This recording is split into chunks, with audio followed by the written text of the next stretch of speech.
Muy bien, cuando hablamos de elementos pasivos para iniciar este tercer módulo, como lo hemos venido hablando en el módulo anterior, muy bien, hablamos de las magnitudes básicas principales, las cuales son intensidad de corriente, voltaje, potencia, energía, y en este caso vamos a tocar la resistencia. Realmente son muy importantes mantener estos puntos bien en claro para poder pasar a los elementos que conforman los circuitos eléctricos dentro del campo de circuitos eléctricos.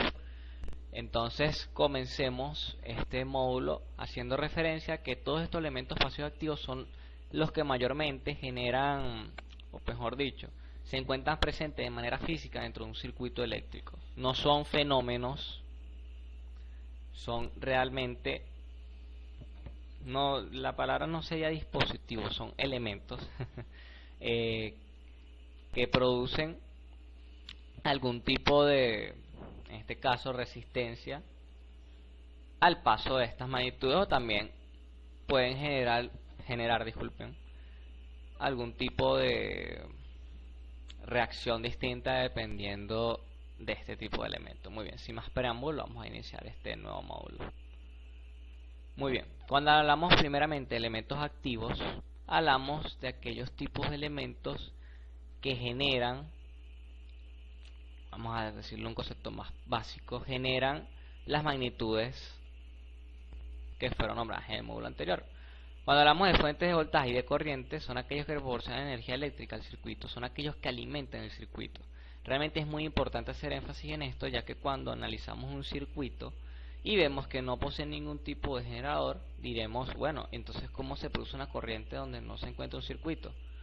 Perdón, donde no sé cómo ubicamos aquel generador que se encuentra dentro de un circuito y no hay ningún tipo de generador. Bueno, realmente ese circuito no va a estar alimentado. No se va a crear un fluido de corriente, no se va a crear una caída de tensión, no se va a crear no se va a generar ningún tipo de potencia o de energía.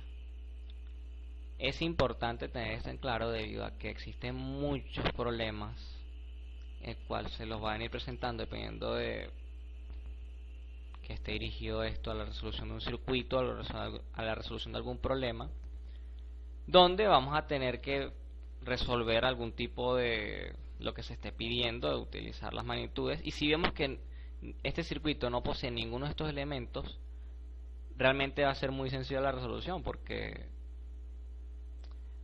¿cómo les explico? Si a nivel cotidiano, si bien es cierto, perdón, cuando hablamos de un enchufe, por darles este ejemplo, le tenemos mucho miedo a que por lo menos un bebé o alguien vaya a introducir sus dedos dentro de un enchufe, o por lo menos se clave con un tenedor, por darles un ejemplo.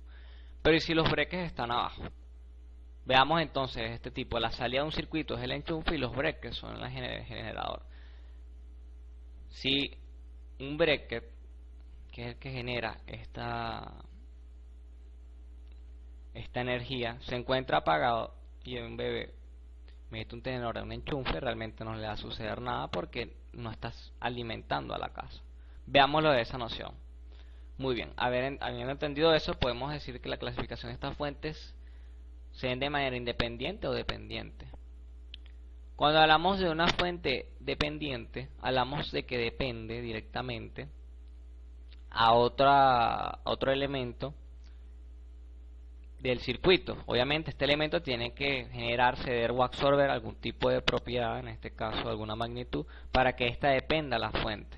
Realmente las fuentes dependientes son más que todo ilustrativas. Realmente a nivel empresarial hablamos más que todo de fuentes independientes. Ahora, cuando hablamos de una fuente independiente es que esta, sin depender de ningún tipo de elemento, va a generar, dependiendo de su magnitud módulo, un fluido de corriente, o va a generar una diferencia de potencial desde un punto a otro, y este va a alimentar a nuestro circuito. Es nuestro breaker, por así decirlo.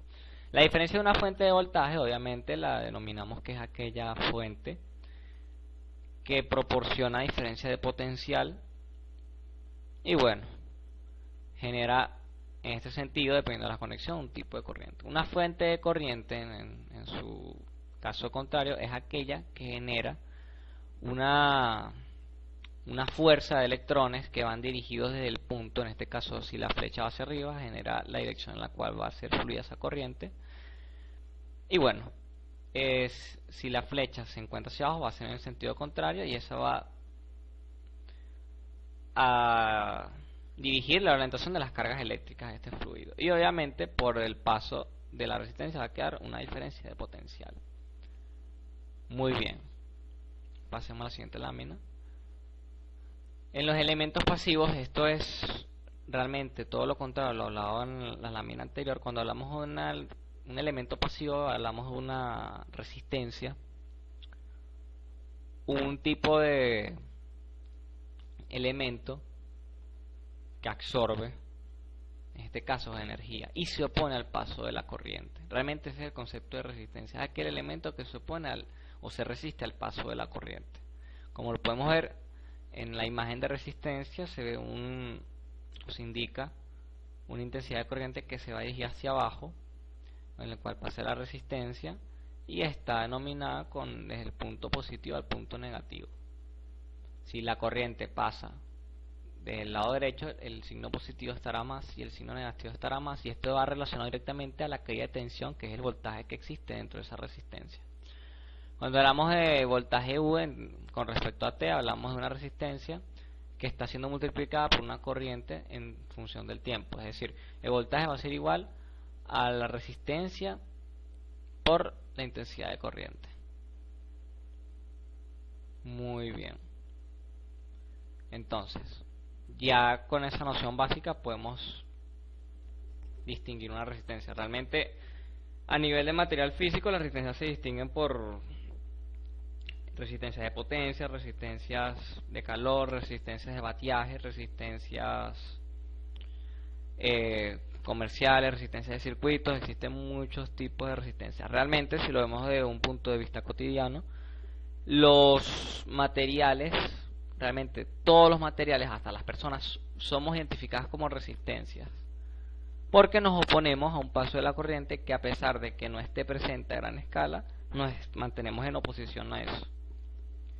Es decir, que si yo tengo un enchufe, pero yo soy una persona que poseo mucha resistencia y en el enchufe no hay gran cantidad de voltaje, no existe gran generación de ella, realmente no me va a influir porque mi resistencia es mayor. Eso es algo muy importante, señores. Si la resistencia es mayor a la intensidad de corriente, no se va a producir un fluido de electrones, o sea, no se va a producir una corriente. Eso lo veremos más adelante. Muy bien, pasemos con los elementos pasivos de carácter inductivo. Y en eso tocamos a la bobina. Realmente una bobina es un elemento pasivo de carácter inductivo, como se lo he venido diciendo, la cual induce a la corriente o genera mayor proporcionalidad de esta, debido a que una bobina, como lo podemos ver, es un enrollado que genera, en este caso, la inducción de esta misma, y realmente funciona en la variación del tiempo. Como podemos ver, una bobina va a ser la diferencia de intensidad de corriente con respecto al tiempo, que va de un punto a otro, y esta genera en sí mayor inducción de corriente. Muy bien, en estos momentos le dejé en la parte derecha unas ecuaciones que van dirigidas a unas integrales, las cuales son un poco más complejas, y bueno, realmente le estoy dando como los conceptos básicos para que se tenga eso en consideración. Cuando hablamos de un condensador, es el elemento capacitivo, que es aquel que absorbe o almacena voltaje. Es decir, que un voltaje va a poder ser suministrado a un condensador, y este va a poder suministrar, dependiendo de la capacidad que tenga el condensador, cierta cantidad de voltaje. Y también nos permite alimentar ciertas partes de la conducción de un circuito.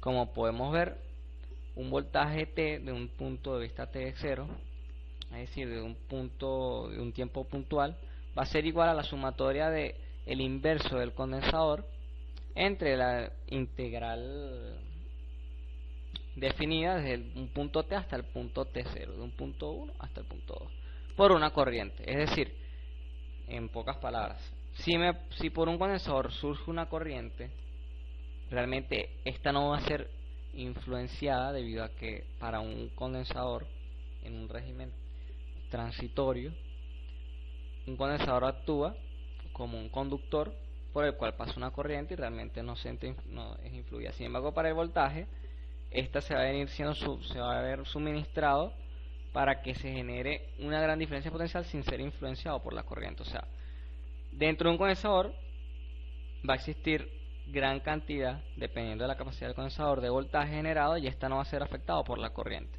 E inversamente pasa con la bobina. Si yo tengo gran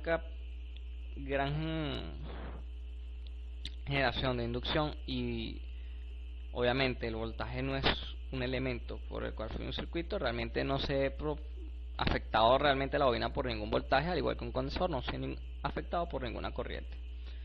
Entonces esas son las características principales de estos elementos. Muy bien. Realmente ya al obtener estos conocimientos podemos pasar al siguiente módulo. Pasemos al módulo 4.